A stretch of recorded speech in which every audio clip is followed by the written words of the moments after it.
自身免疫系統疾病包括係有邊一啲啦？免疫系統咧去襲擊呢個嘅神經系統，而導致到咧視力出現一個問題啦。最常見咧去攻擊我哋嘅甲狀腺嘅乾燥嘅綜合症。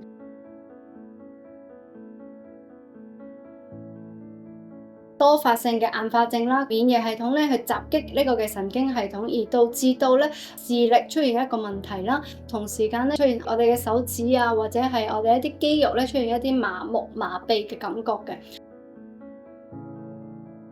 免疫系統咧，亦都係最常見咧去攻擊我哋嘅甲狀腺嘅，導致我哋甲狀腺嘅功能出現一個異常嘅甲亢啦、心跳加速啊、心率不正常啊，亦都會有出現一個體重下降，咁亦都會有機會咧出現一個甲低嘅情形嘅。甲低嘅話咧，就會出現好容易疲倦啦、怕冷啦，甚至乎咧係突然間成個人咧暴脹咗好多嘅。